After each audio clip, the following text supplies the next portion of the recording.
Over the course of the past year, COVID-19 has changed our world in so many different ways. As students, we have seen the effects that COVID has had on our campus, the staff, and our friends that make up Hope College. Sports were shut down, facilities seemingly abandoned, and social distancing and isolation made mandatory.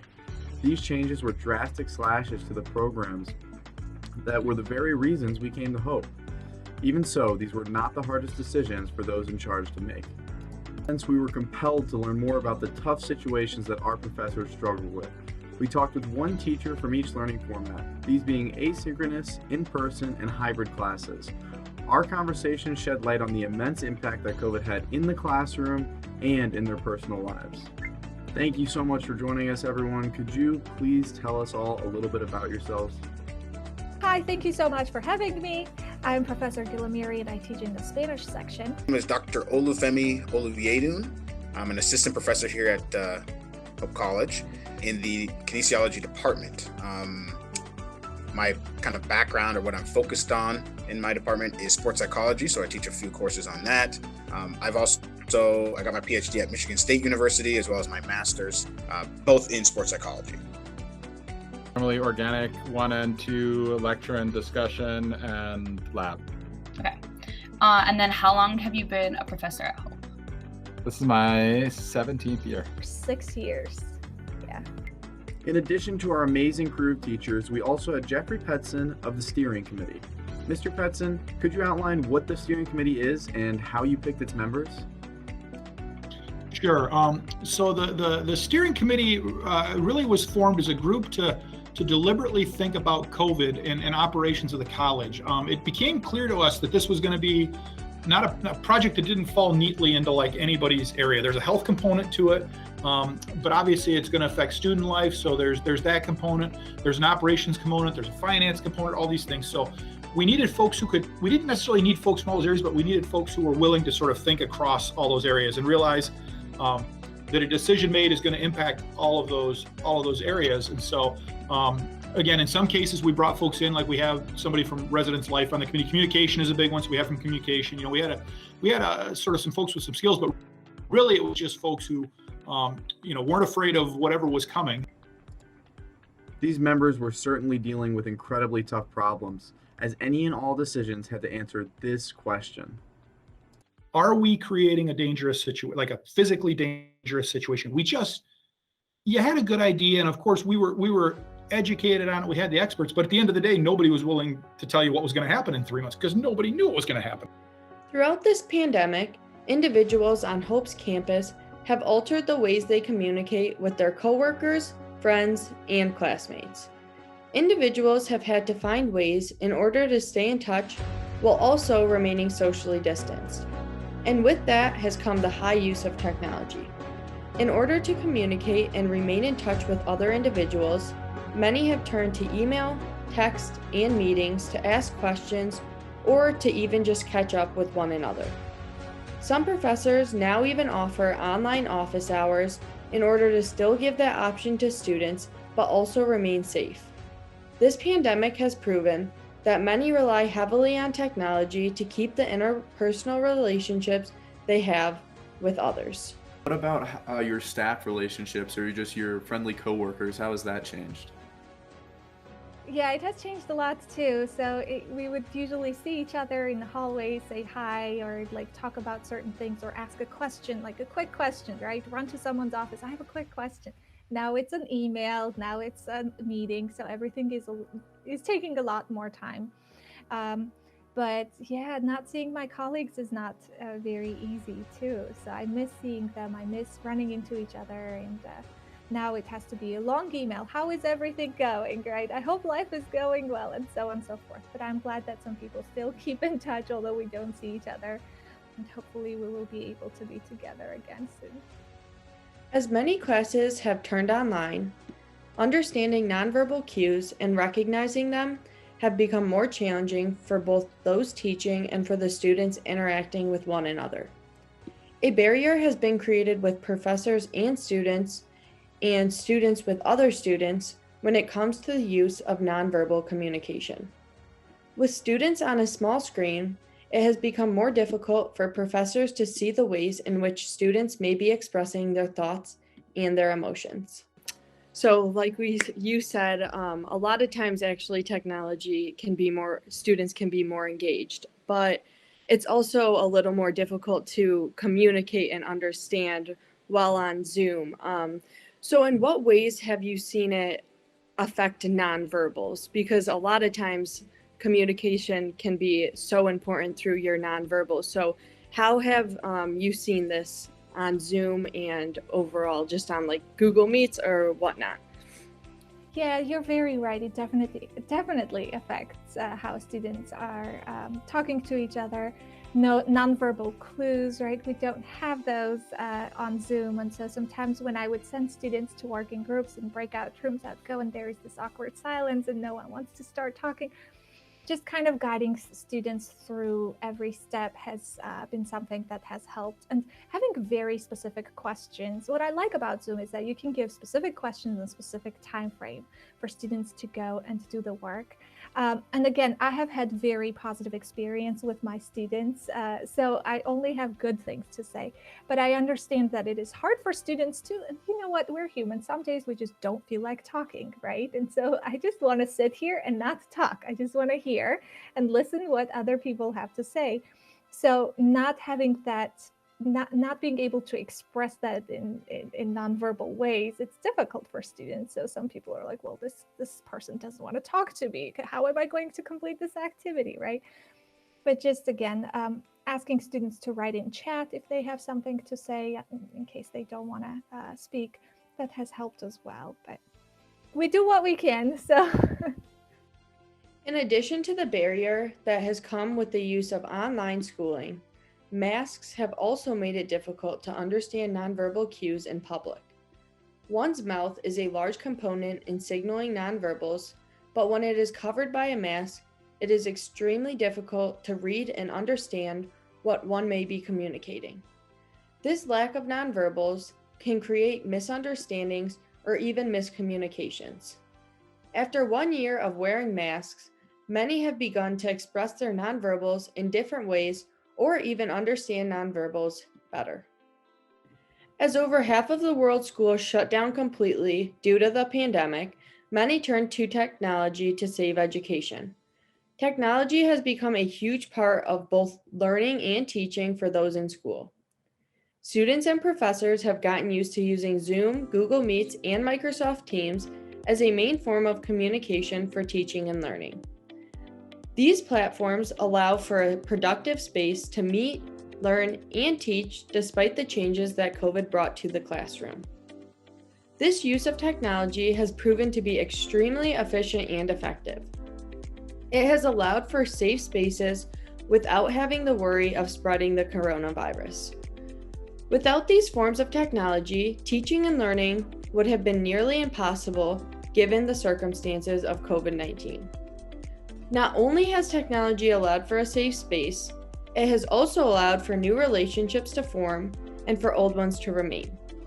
As great as the use of technology has been, there have also been some significant negative effects that a technology-based learning environment has influenced on students of all ages. According to the authors of the study, dataset of Jordanian university students' psychological health impacted by using e-learning tools during COVID-19, that students shifting to e-learning models led to the prolonged use of digital e-learning tools, including smartphones, laptops, and iPad tablets. This shift ultimately affected students' overall mental health and their psychological well-being.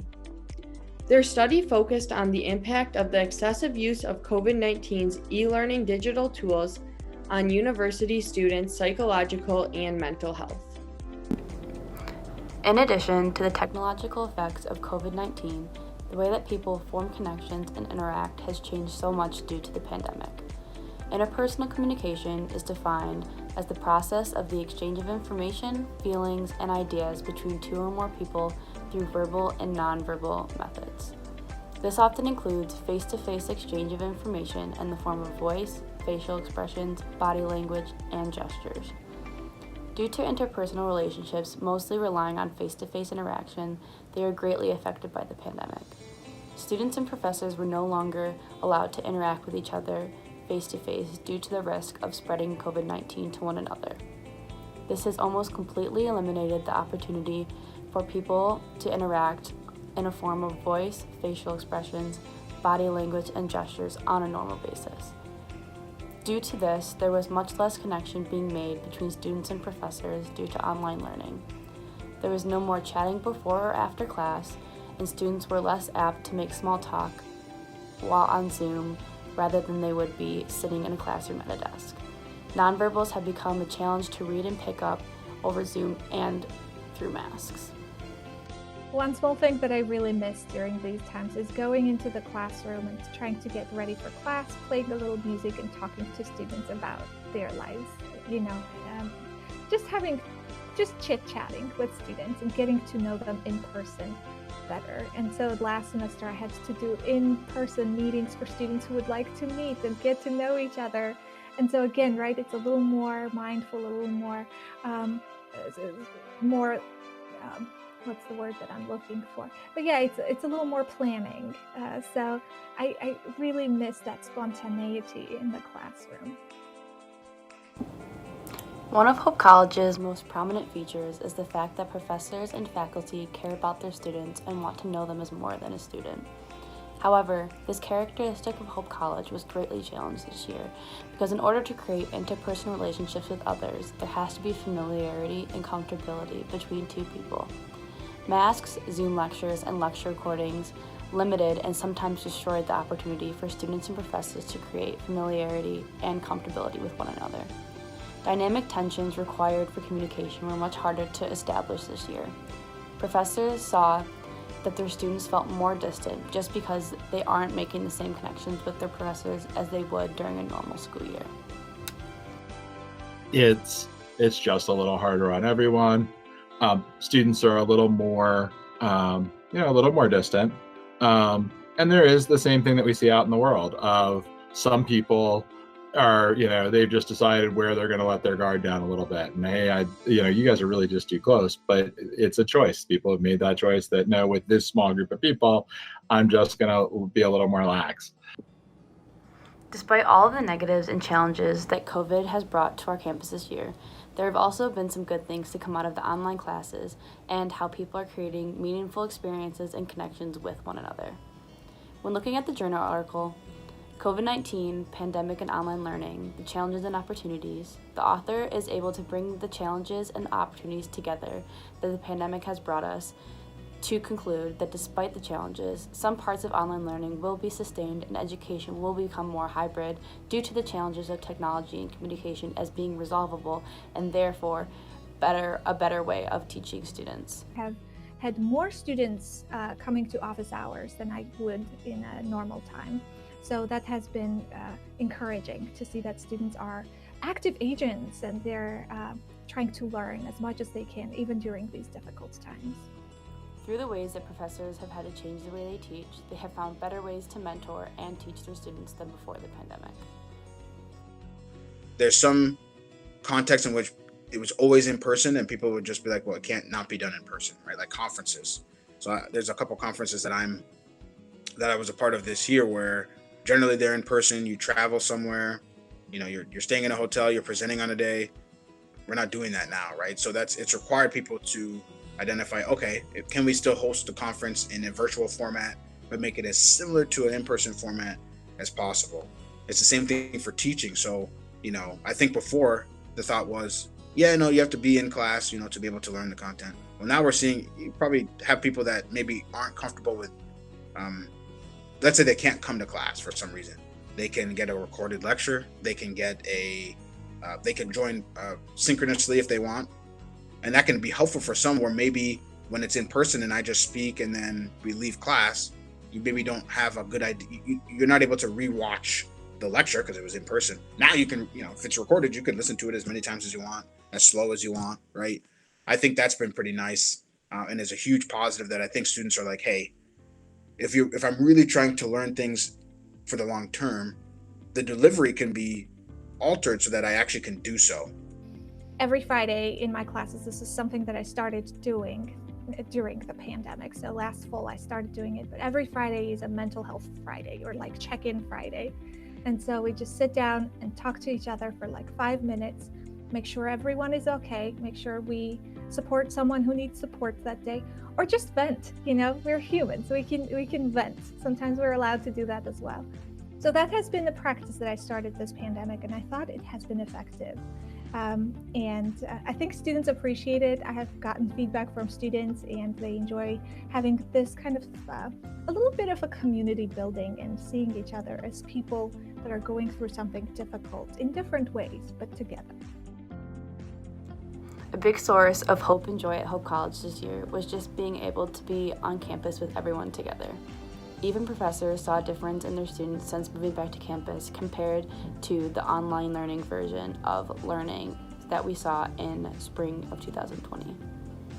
I would say that in some ways less than I thought. In some ways, I think at least first semester you guys were doing pretty well. Like there was some tentativeness and some angst, but really also a lot of relief, right? After having been chased off campus the end of last school year, just the idea of being back was, it seemed, was very motivating to students, very helped them do the right thing with response to COVID, but also just they were grateful to be there. And I think that's good. I think it's a good reminder that being at Hope College is a huge privilege.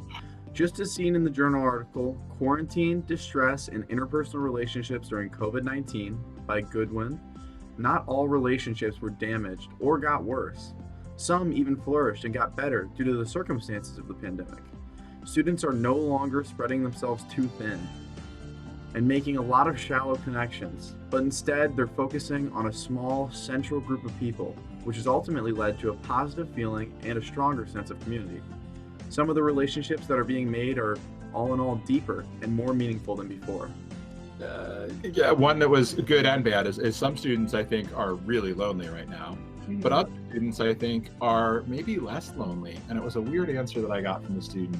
But that having to focus in on a core group of friends and a core group of activities and let some other things go meant that they weren't so crazy busy all the time, and they were able to go deeper with the people that they decided to do life with than feeling like they had to have, 3,000 friends on campus and get pulled in 18 million directions.